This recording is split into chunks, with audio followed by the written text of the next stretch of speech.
The holiday season is upon us, which means two big things. Everyone's thinking about next year, and we've brought together three guests who can actually make sense of it and have a laugh while they're at it. And so for my losers, I have actually chosen the IMO technocrats. I see them as the very unfortunate collateral damage to where the world is heading also into 2026. What we see is that it's Vietnam is the winner. Vietnam is really a rising star now. Don't beat the donkey too hard during this Q4 because one, you never know when it's going to kick you back. You are listening to the Freight Buyers Club. This podcast is brought to you by your host, Mike King, and produced in partnership with Dimerco Express Group, a global 3PL that specializes in managing logistics to, from, and within the Asia-Pacific region. Hello, one and all. I'm Mike King, and welcome to the Freight Buyers Club. This episode is produced with the generous support of Dimerco Express Group. A bit of housekeeping before we start. Please remember to follow us on YouTube and wherever you get your podcasts, and leave a rating unless your feedback involves any criticism of our musical choices today. Now, that will make a bit more sense a little later on. So, to my guests, first up, Peter Sand, Chief Analyst at Xeneta, returning once more, primarily, I understand, to make fun of the performance, the woeful performance of my football team, whose name I can barely mention. Welcome, Peter. Thank you so much. Another word about that Norwegian football style you're playing with the Dutch coast, at least as of now. But amazing to be back in your good company, Mike. Always a pleasure, Peter. And joining us from China once more is the sage of all things supply chain, Dimerco Express Group's head of sales, Kathy Liu. How goes it, Kathy? Hi, Mike. All good. Nice to talk to you. Greeting from Shanghai. Thanks for coming on. And certainly not least, is a rising star of international container shipping embarking on a new path. He previously held senior roles at CMA, CGM, and Maersk. And until a couple of months ago, he was Deputy General Manager for Operations and Procurement at Pacific International Lines over in Singapore. But he's now back in France. Nils Roche, welcome to the Freight Buyers Club. Thanks, Mike. It's amazing to be here, and the company is fantastic. I'm honored and humbled. Just before we get started, Nils, you're back in France now. You know, what's the plan? What's next? Yeah. So I must say that leaving Singapore was not easy, neither leaving the carriers themselves. But there's something more important in my life is starting a family. And with my wife, it took us to France. We have a lovely chateau in the countryside of Bordeaux, and we will set up here the time to make this dream come true.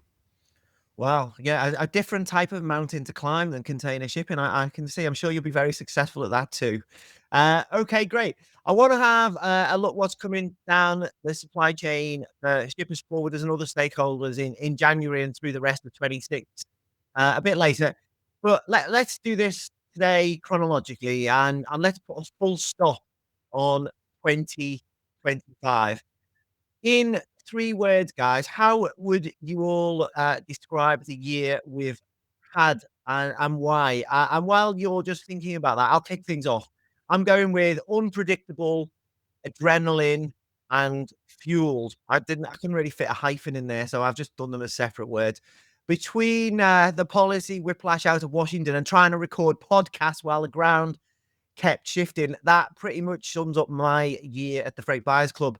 Getting content out quickly was the name of the game in 2025. So, it was so difficult trying to avoid the lurches in news cycles, mostly courtesy of the White House. Some very close calls along the way, I can tell you. Peter, 3 words that sum up 2025, please, and explain why you chose them briefly. Yeah.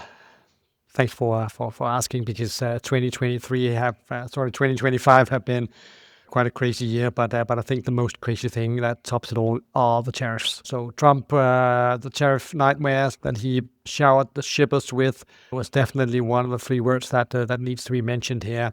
Many shippers, forwarders, carriers may not like the fact that they found themselves paralyzed at some point in time in really not knowing how to get around all of these different aspects just being thrown out left, right, and center.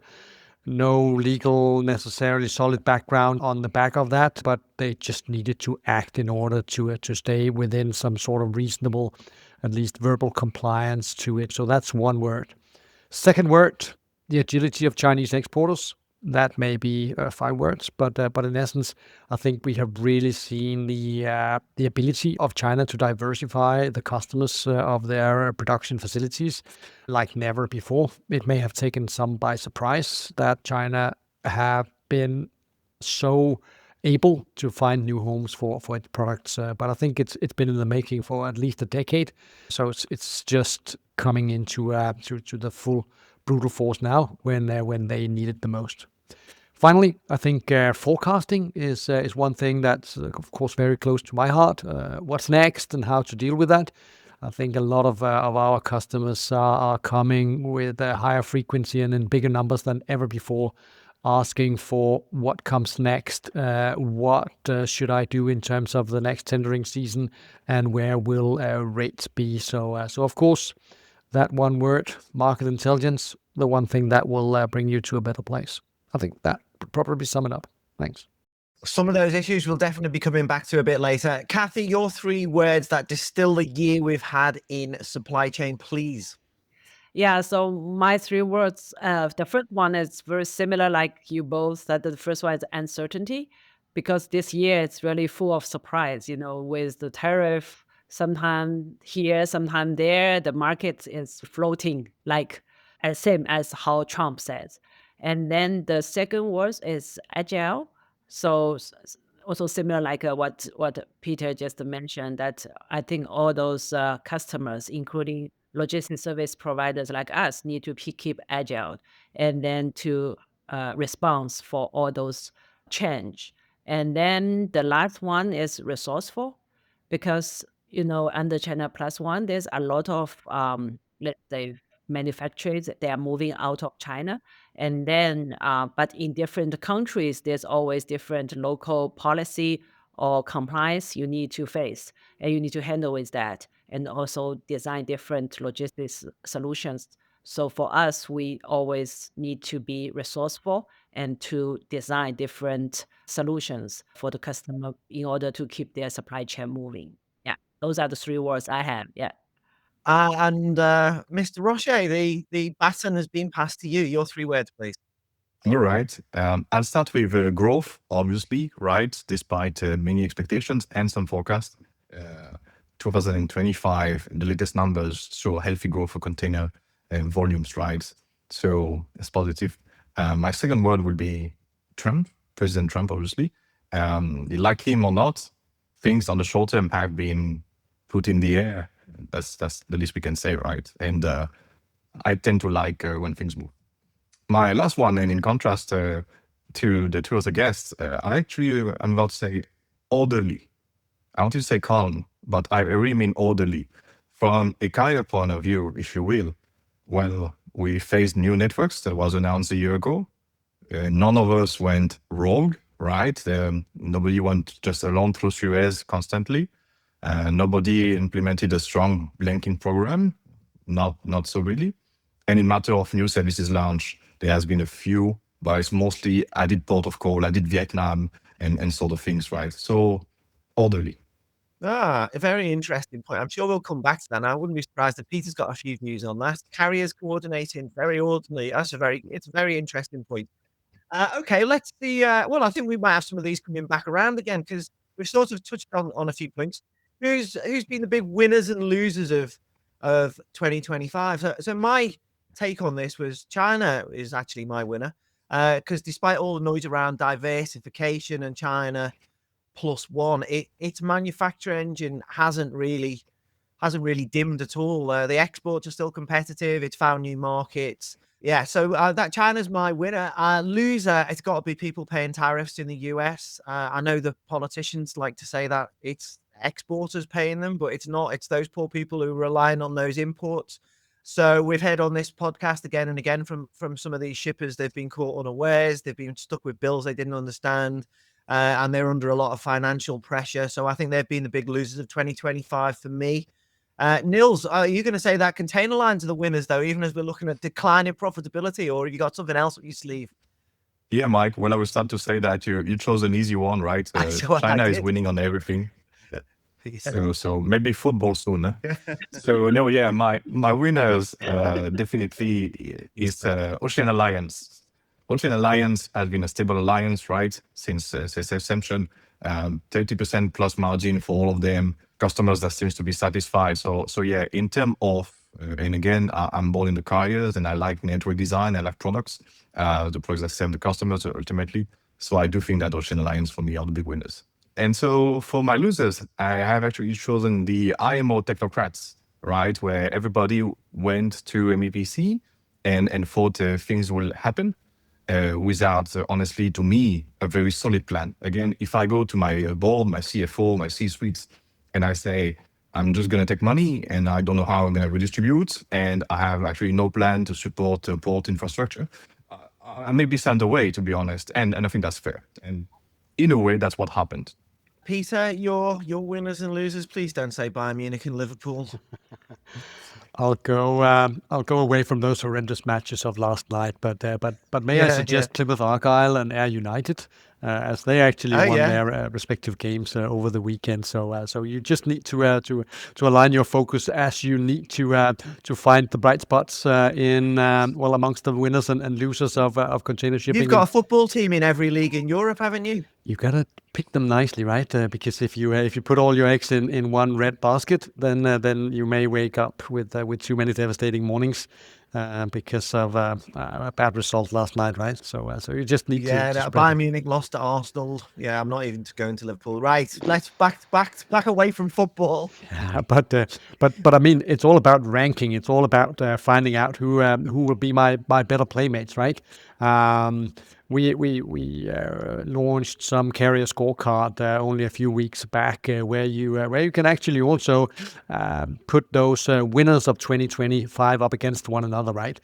Carriers, of course, is also one of my winners, as they tend to get windfall profits and benefit every time crazy stuff happening around the world in whichever form it may take, whether that's geopolitical disruptions, whether that's natural disasters, or whether it's a regional disruption involving Houthi rebels or Israel, Gaza, right? So carriers with their also ability to adapt. So the scale of these changes have really required a lot. And that brings me basically perhaps to the losers of the game, right? Those supply chain logistics professionals that just want to operate and do their everyday job as good as they can, working close with their partners, whether they sit in a shipper's procurement department with a forwarder or carrier, right? They just want business to be smooth. And they have spent decades optimizing for efficiency. And now they find themselves optimizing for a geopolitical compliance agenda. I see them as the very, say, unfortunate collateral damage to where the world is heading also into 2026. Very good points, one and all. Kathy, your winners and losers of 2025, please. Yeah, for my point of view, the winner is also a country, but not China. What we see is that it's Vietnam is the winner.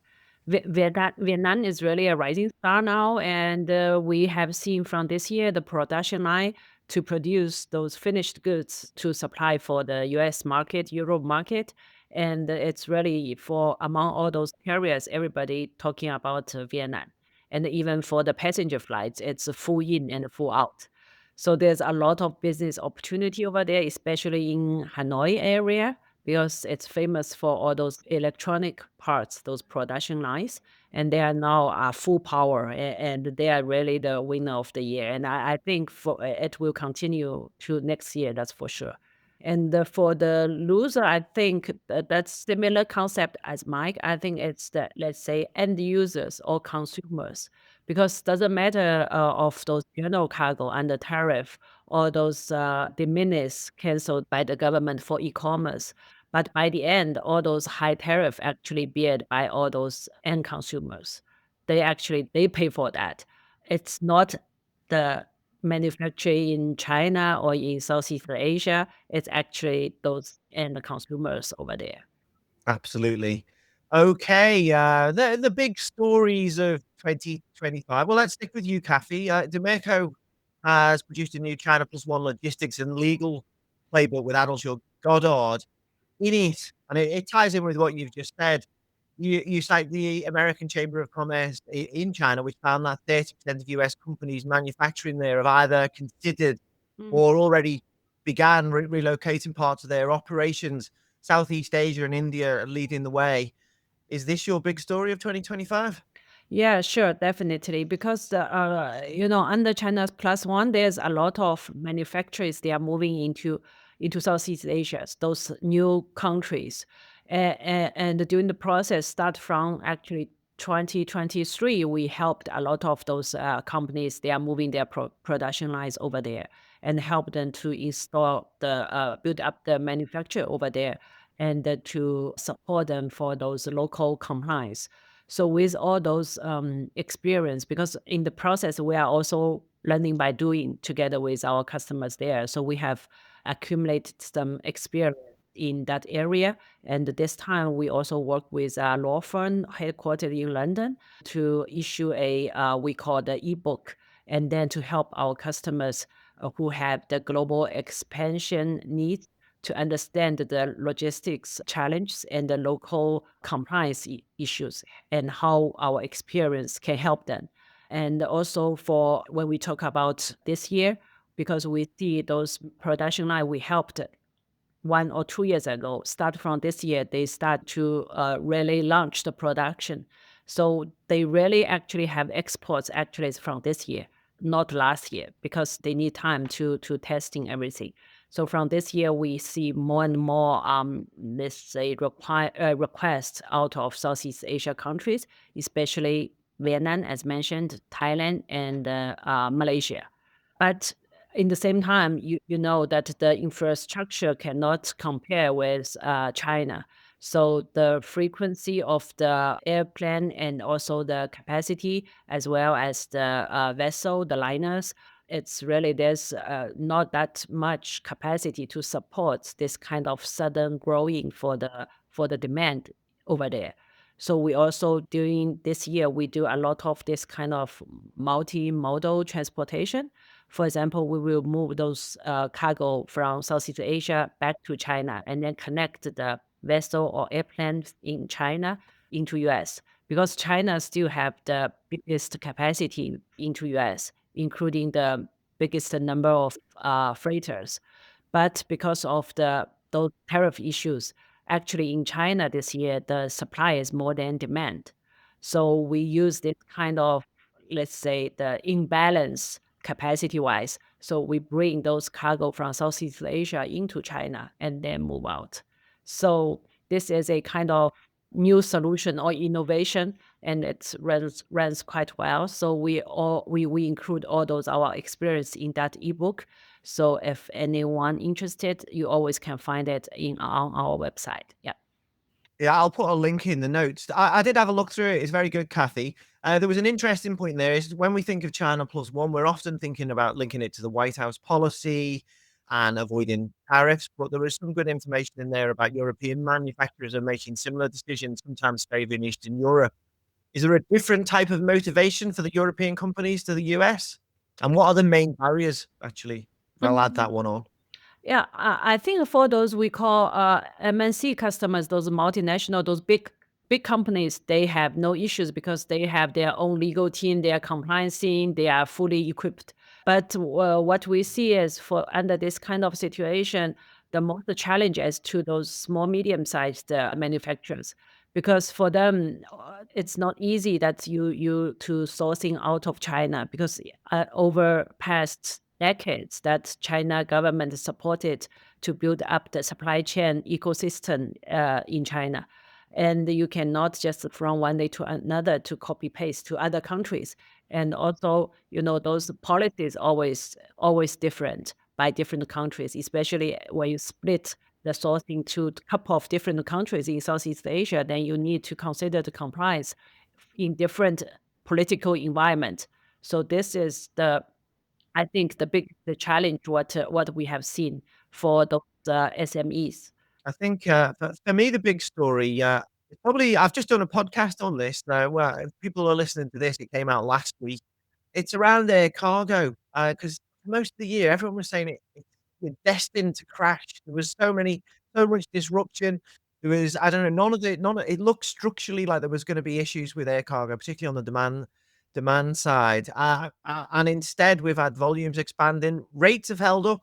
All this idea that there was not gonna be a peak season, looks like there's gonna be a peak season when we can look back at where rates and volumes are. De minimis end of, the end of de minimis exemptions into the US. We're gonna see this in Europe as well, in the coming years. But that didn't crash the market either. So that was e-commerce was that big driver of last year.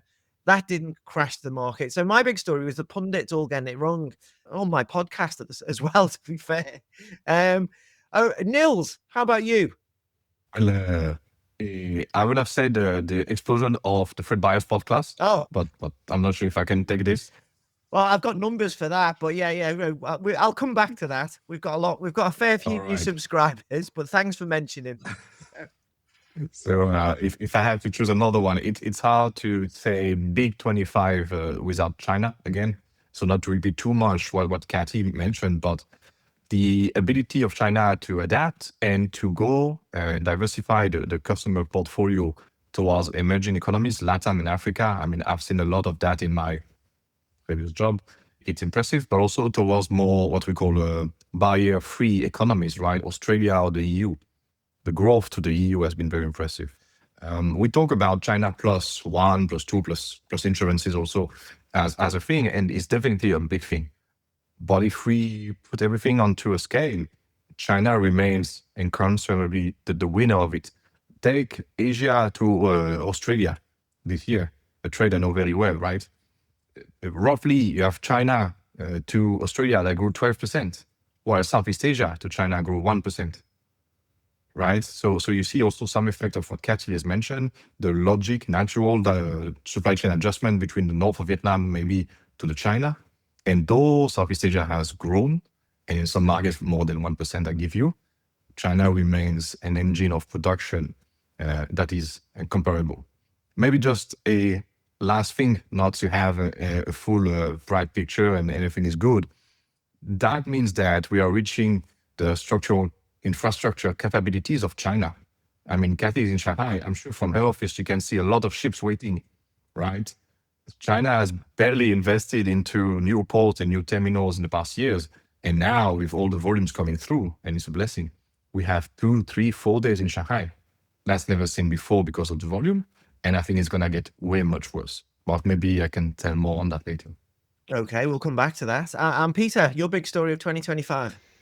Yeah, I think linking on to what Nils just said before, was it not the CEO of Maersk, Vince Clark, also going out the other day claiming that Europe and the European port infrastructure have been struggling for quite some time, underinvestment clearly, but also, I guess, suffering from its own success, right?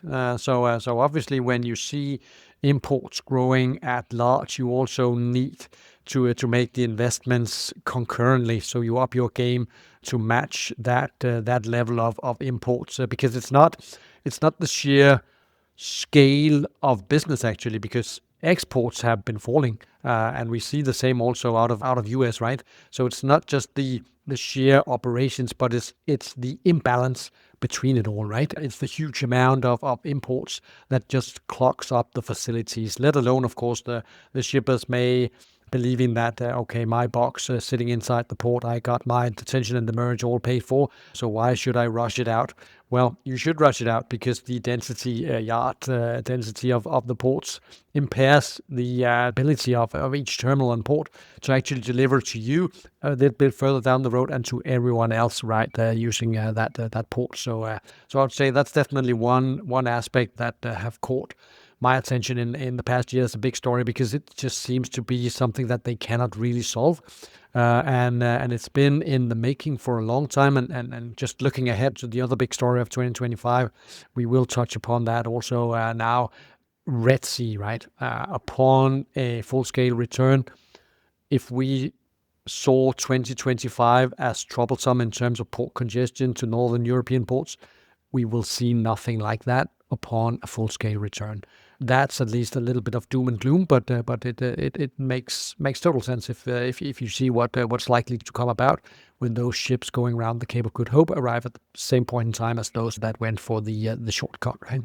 So that's one theme that goes into 2026 from 2025. And only earlier this week, I guess there was a little bit of confusion between parties of a meeting taking place in Egypt on what was actually agreed. So I think in reality, it remains something that carriers in particularly watch very careful.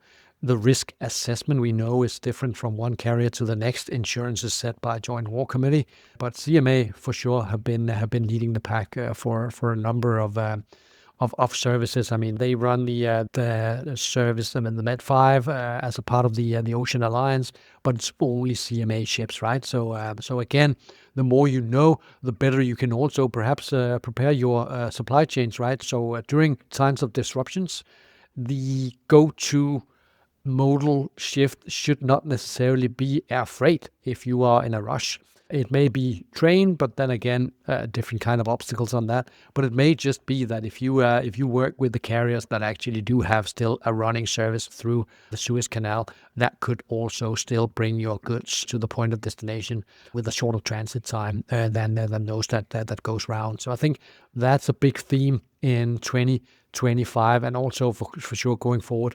The more you know, the better you can also prepare yourself, and the better you can set those key and essential relationship with your business partners within the supply chains, right? Because they can only optimize if they know your requirements. And the more you as a shipper know your requirements and can plan well to fill those bonded warehouses, to fill those free trade zones, or just say stock up inventories as you fear the next massive disruption. That's, I think, a big theme for 2025 and also going forward, those changes to the supply chains as we once knew them, and the ability and agility by everyone working within the sphere of logistics. Yeah, just a little bit of background there. So there was mixed messaging as we're coming to the end of November between Suez Canal Authority and Maersk. One announced that Maersk was going back through the Red Sea. Then Maersk rode back immediately and sent a press release out to all of us guys saying, absolutely no, we're not. But that does make you think that maybe they're not far away. We're going to come back on that in a moment. And we're going to have some more insight on freight markets, contracting, and some forecasts for 2026. Stick with us. This podcast is proudly produced in partnership with Dimerco Express Group, a trusted provider of global shipping and contract logistics services in Asia, Europe, and North America. Dimerco's particular strength is in Asia, where it gives shippers the freight capacity and local market expertise to streamline freight movements to and from the region, particularly for trans-Pacific lanes. With 130 forwarding and logistics locations across China, India, and Southeast Asia, Dimerco connects Asia with the world like no other global 3PL. You are listening to the Freight Buyers Club. Welcome back. Okay, rates. You sort of touched on this already, Peter. The big driver of container freight rates, both spot and long term over the last year and a half, 2 years, has been the de facto closure of the Suez Canal to most container services. Diversions around the Cape have swallowed up all this capacity. As you touched on, we're looking at capacity maybe coming back through the Red Sea sooner rather than later. Can you put some numbers to give us the context of what that means for global container shipping and the people that buy freight services that use those services from carriers? Yeah, I'll be more than happy to do so. But let's look a little bit just briefly back before we look ahead. Because if we just say focus for a moment on the spot rate development for 2025 year to date. So if we look at US West Coast from January 1st to where we are today, those spot rates are down by 66%, right? If you look at forage to Met, they are halved, just sitting shy of $3,000 right now, down from 6,000 at the start of the year. So the trend, as it's become more and more the normal and supply chains are set up and running so smoothly, carriers are now also just being at the mercy of their own efficiency and operations, now inching close to break-even levels, right? So that's a part of the number game here. But looking forward also, I think many of you hopefully found time to download our thoughts on the 2026 2026 outlook, right? And we see a further deterioration of the spot market to the extent of 25% as we set the base for the third quarter of this year. So there is still room for some downfall. And that is not even considering that full-scale return that you hint to, Mike. But let me bring some numbers around for that. What would it mean to see carriers returning? Of course, first and foremost, a massive, say, reshuffle of the services as they are set up right now. We know that when the alliances got announced earlier in the year and late 2024, they all set out to be through Suez Canal, let alone they knew that they would all go round. But if we look at some of the numbers, we can see with some data from EC now acquired by Xeneta, we have more than 2 million TEUs of shipping capacity deployed to do this extra job, right? So they need to find a new home. And where would that home be if not for the breaker yards? Well, we need to see some idle fleet ticking up, currently assessed at 0.8% of global fleet. That's next to nothing, right? That's historically low, right? So this is really low. It is super duper low. We've seen something that's been a little bit further down in the during the COVID years, right? We got down below 0.5% or something like that. But 0.8 at this point in time, does it make sense? Well, apparently there's still stuff going on that we should be paying attention to closely in the sense that where are carriers in such a need? So they also need to really pay up the high charter rates that we see right now as somewhat of a disconnect to the revenue stream coming in from the freight rates. But those 2 million, getting back to those, I mean, where will they find a new home? Well, everyone's guess. But if you look at some of the demand drivers for sure in the years we have seen it, the major demand drivers for Chinese exports have also been a little bit, say, short distance, right? We have seen massive growth, 20% up into India, subcontinent, right? Middle East up by 14.5%, and I'm talking about Chinese exports here year on year for the first 9 months of this year. So massive growth, but also shorter distance. And you must realize also that when you take out sailing distance to the extent of 1/3 out of global demand, which can be assessed around 17% if you include Asia to Europe and a bit of Asia also to North America, East Coast, right? Then this is a seismic shift to the underlying conditions. So massive downward pressure on carriers, what to do with the excess capacity. Long-term rates, as we see them, more stable, more solid as they basically run by a different tune in the sense that carriers need profits on the long-term contracts. Shippers are aware of that. But the volatility on the short term is seen to be dramatic as the say, return unfolds. And subsequently, downward pressure, of course. It makes sense with overcapacity to this scale to come into play. It'll be loss-making for carriers. Hopefully, it'll also be an opportunity for anyone out there to showcase that they can actually do a splendid service. I want to come back on that in a minute, Peter, with the long-term, short-term, and how you look at Asia-Europe, because those contract negotiations are going on at the moment, and there's that big unknown about how much capacity is going to come back through into that service. But Nils, let's bring you on here. So how does this play out from a carrier point of view? A lot of people who maybe aren't following container shipping over the years were probably thinking, hold on, well, if they're already struggling on rates, why would they put capacity back through the Suez Canal if that's definitely going to have downward pressure on markets? The boot will be back on the foot of shippers. Surely they learn the lessons of poor service equals good margins, and tied up capacity is good for business. So is this turkeys voting for Christmas? Well, that's a hell of a question. Thanks for that. I'm going to try not to be a punk. A couple of things. Right. The ones that have been here for at least 1 decade can see from history that carriers often mocked and told to be, oh, why did you build so much? Why do you have so much capacity? It doesn't make sense, right? And then if I take 2016, right, which is the last year, we had 6% of the fleet idle. We scrapped a number of ships, the highest, I think, if I recall, 750 or 900,000 TEU capacity. But what happened in 2017? Well, you all remember the volume picking up, right? And then suddenly we needed ships, and suddenly Maersk was happy to have scrapped, I think Maersk, because they are public and they communicate data, to scrapped about 11 or 18 ships only, right? So same happened for the Red Sea situation. We were mocked as carriers to have so many ships, and suddenly something like this happened, and everybody, the freight buyers included, are very happy that we have the ships to maintain supply chains in a way, right? So the general sentiment for me in the carriers and my friends, right, is that you never know when an opportunity is going to be there, and you need to have the assets to serve the opportunity. Now, if I get quickly to the second question, why carriers are returning to Suez and reinjecting capacity in a market that obviously doesn't need it, right? Well, two things. One, you can testify now that carriers are not colluding. There is no collusion between us. We are not talking to each other and saying, let's control the capacity.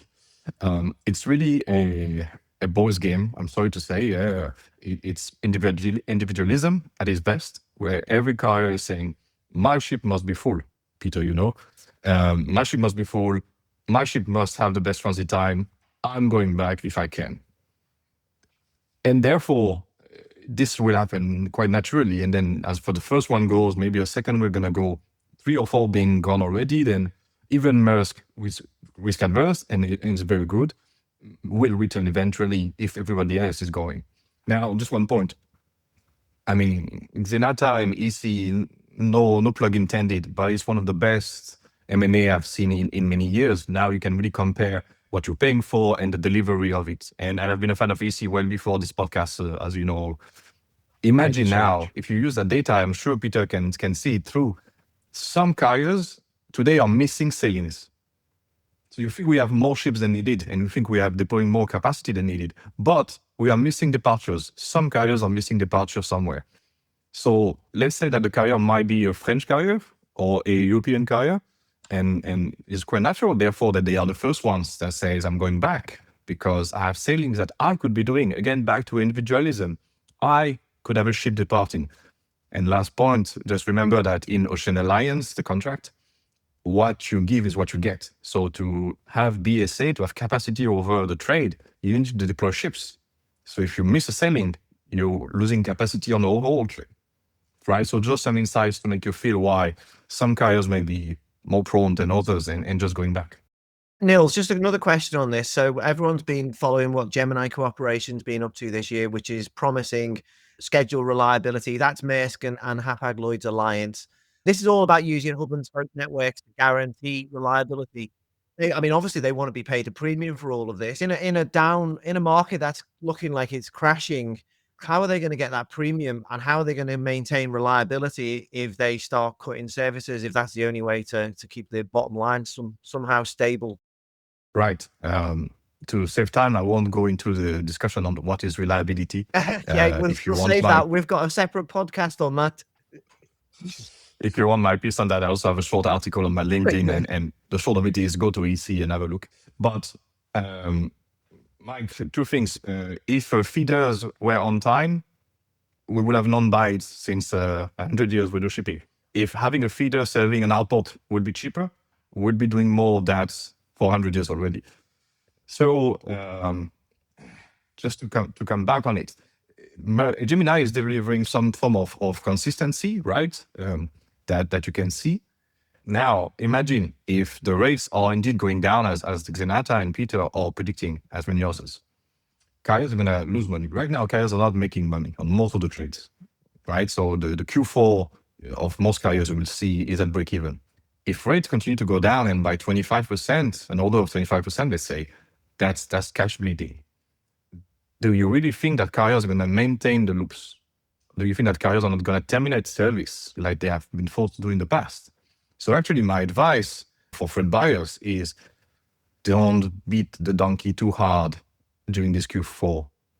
Because one, you never know when it's going to kick you back, and it may. And second, carriers may simply suspend service. And I think idle-ship, I'm not the one of those that think that scrapping will happen, but we can discuss that later. So hot layups, maybe cold layups. So is that Yes. what we're looking at? Yeah. Hot, because again, you never know, pre-Chinese New Year next year might be excellent. You need to be there, right? Yeah. So things could pick up. Yeah. So if anyone listening doesn't know the difference between hot layup is where you keep all the crew, the ship's ready to go. Cold layup actually has ongoing costs because you have to keep the ship maintained, but it's sort of mothballed as well. So there is a cost to that. It's not just a case of parking them. It's not like putting an aircraft in the desert or a car in a parking lot. I'm going American there. Listen to that. Lots to consider there. So Kathy, I mean, maybe you want to come in on some of those issues and how you're looking at that from your point of view, or is there something else that's keeping you awake at night when you look at 2026 and freight markets? Yeah, I think it's really something very same like what Peter and Niels just shared, because from us, we are more facing like customers. And what we learned from our customers recent days, because it's the period to discuss about next year as well, they all mentioned the vessel schedule reliability. That's really the key concern from them because, one side that for sure carriers that like to keep the rate at certain level. They didn't like to see that the rate down that much. So sometimes they will cancel some schedules, blank sailings, this kind of things. And then, but for our customers, especially from this year, for the cost reduction concerns, a lot of those cargoes, maybe they change the transportation mode from air to ocean. So they rely on a lot for the schedule reliability. So if this cannot be relied on, then let's say the deadline might be missed at the destination. So this is some key concerns from the customer side, and we actually didn't see any sign that this kind of situation will be improved in next year. Okay, thanks, Kathy. Okay, guys, it's contracting season on Asia Europe now, but before long, we'll be into long-term trans-Pacific contracts too. Kathy, how are you looking at this on behalf of your clients? That's really still a lot of uncertainty, let's say like this. You cannot really see, as I mentioned, that what we see that the overall demand actually is less compared with years ago, but that the supply in the market actually is more. So under this kind of imbalance, if the carrier doesn't matter air or ocean, they like to keep the rate at the same level, for example, as 2025 or last year, then there must be some adjustment on the capacity on the supply side. So this is really something we not really see that clear for next year. But what we have learned from especially air freight market, all those carriers, they still keep the same, even higher than this year as the contract rate for 2026. So that's really the trend. And for Southeast Asia, for sure, it will be increasing because the demand is there.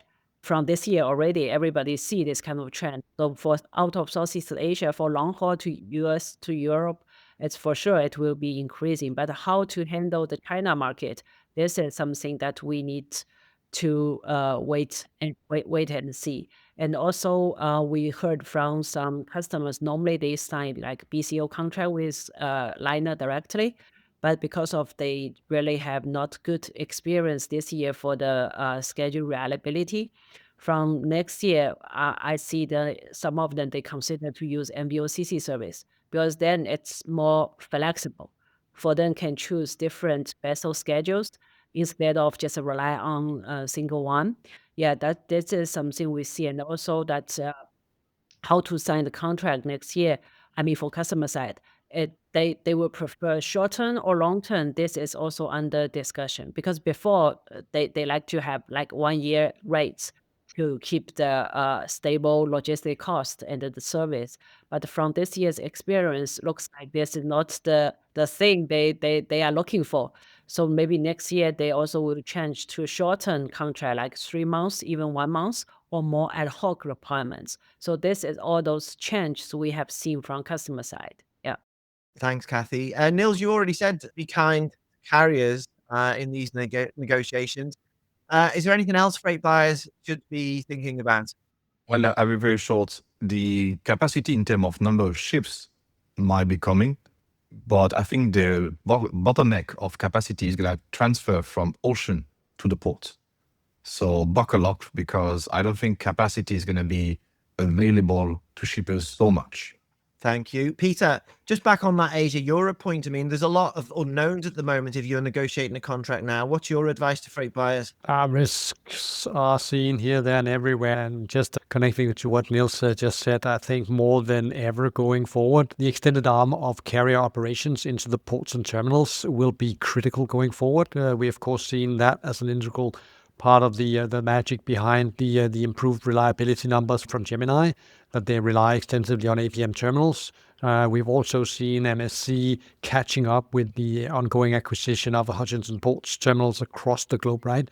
So it is essential assets to have within your own commercial business model going forward to deliver that reliability. Because if we look at the numbers, carriers seems like they don't care. Shippers talk about that all the time, that they want predictability.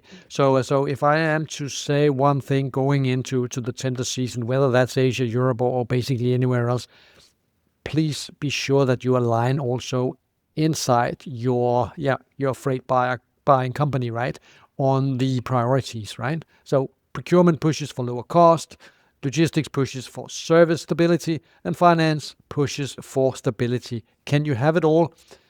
I think you can. If you start at least with a shared view of what matters the most to the business, then you can make it more complex going forward. I mean, go from a 1-year fixed level contract to a full scale index linked with a hedging tool on top of that is a long way. So take small steps, improve your ability, improve your position all along, starting internally, make use of the tools available. Then you can handle that information overload and complexity in the way that you get access to real-time insights when you need it the most. So I think that's probably the one thing going into to every tender season. And then, of course, know your requirements better than anyone else and be sure to bring something else to the table. I mean, Nils mentioned it also pretty well. You get what you deserve, right? So if you can bring some cool intel to the forwarders or carriers at the table, you're probably also the preferred shipper. Very interesting. Okay, let's all get, well, I was going to say we should all get off our fence, but I'm not going to answer these ones. This is just for you three.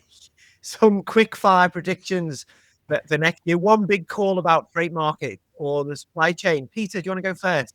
No, I'd rather go last. But can you? Okay, do you want to go last? Nils, do you want to go? We'll Yes, sir. We've put Peter on the bench, right? All right. At least nobody can say that I'm copy pasting the tenor of this industry. All right. So 2026 for me might be the normalization year, but will be nothing like normal. What I mean by that is, okay, supply is coming. As I said, for me, the bottleneck is going to be transferred. So don't bet too much on that. And also, honestly, I discussed that with Peter Tierfeld in the podcast that I'm mounting, right? The industry is not really responding anymore to supply and demand, 101 at least. There are some aspects of it, but not so much. GRI, PSS, those things used to be $50 increment, $100 increment. So when the rates will go down with seasonality, it will take so much time to go up. Now I have seen, and you all have seen, GRI of $2,000, $3,000. Carriers didn't know that was possible 10 years ago or 8 years ago. So that is a fundamental change in the way. So to me, and I take here a statement that I'm going to cost a lot of credibility, but I think 2026 might still be a good year for the carriers. If not break even, of course, but I'm even saying a little margin. Take me on that next year. We can all sit together. Okay, the year of the surcharge. Kathy? Yeah. I think still the tariff will be in place and there will be some change, although I already cannot remember how many times they changed. And then you'll see the front loading before the tariff effective or expired, whatever. So anyway, next year will be not like the normal traditional peak or slow season like we see in the past. It will be, I think, will be similar like this year. Yeah, will be a lot of impact by the tariff. And Peter, you I can see you ready to go from the bench here. Are you jumped off? Have you jumped off that fence? Yeah, The stage is yours. Thank you so much. I think the bold prediction for this year will be, for the first time ever, we will see shippers actually paying a bit of money for improved reliability. I think it may finally be the point in time where they are so fed up with paying for a lot of nice promises, a fast service, promised transit times of 44 days from Asia to Europe, and then they get their goods 60 days later. So for sure, Gemini will lead the pack on that. But if they can actually prove that there is value to extract from a proposition like, well, we actually also deliver on our promises, I would love to see that happening in 2026. So bring that around as a quest for the entire industry. We would love those supply chains to get back at just in time, instead of all the additional just in case that makes it also more complex and costly for everyone involved. Thank you all, guys. Right, finally, it is the silly holiday season. So let's do some songs. Song for 2026. I'll go first. I'll give Peter a bit more time to prepare. I'm Appreciate going that. with Should I Stay or Should I Go by The Clash. Because I think 2026 is all going to be about carriers making calls about whether to go through Suez or not, and shippers deciding on China+1 or US+1 sourcing strategies. Peter. Well, I can only give. I mean, I need to give credit to two persons here. One is my good colleague Ellie, who basically set up now on Spotify the tender soundtrack. So we got 20 songs for you, right? So when you go into tender season, you can go "Start Me Up" by Rolling Stones, "Under Pressure" by Queen, or "Don't Panic" by Coldplay, right? But if I am to single out one, it's not on the list yet. But a homage to the now late Ozzy Osbourne, "Changes" back from 1972. Prepare for the worst, hope for the best. So "Changes" would be the one on my list. What was that soundtrack called, Peter? Did you say Tender soundtrack or Tinder? No, I wasn't quite clear. Wishful thinking, I can tell, huh? No, it's called the Tender soundtrack, right? So as simple as that, okay. right? So when you prepare and you need a break, maybe at the negotiation table, you just put it on. You got the negotiator. You got, of course, "Money, Money, Money" by ABBA. Excellent. Oh, excellent. Nils? Well, I'm born in 1991, despite what you may think. Lucky you. And therefore, I have to go with the son of my generation. So I'm going with "Baby One More Time" by Britney Spears. Good Let's make it one more time before the downward cycle. Okay. Well, Isn't it "Hit Me, Baby, One More Time"? with me, baby. Yeah, Brittany, check her out on YouTube. She's got some interesting videos of late, I'm told by my family, who are more interested in that type of celebrity thing. Kathy, have you got a Brittany song for us, or is it something else? Yeah, I get another song. I get the one from Lady Gaga, "Poker Face." Poker Face. Yeah, Excellent. because you're just like gambling, and you never know who holding what kind of card. Especially from our side, we cannot see clear how carrier will play, and also how the market will going. So next year it's another gambling year. Year of the Gambler. Okay, thanks, Kathy. Thanks, Peter. Thanks, Nils. Thanks for cutting through the noise and for being, well, very good company. The takeaway this time: volatility isn't going away. So build flexibility into contracts, diversify your sourcing, and, well, assume your forecasts. I'm probably, well, definitely mine. Maybe they're only half right. Big thanks to Dimerco Express Group for supporting the show. If this conversation helped you sanity check your planning for next year, please do share it with a colleague, and don't forget to subscribe. Thanks also to Karen Ball and Tom Matthews for improving this show throughout the year and their endless patience, mostly with me. We'll be back soon. I'm Mike King. This is the Freight Buyers Club.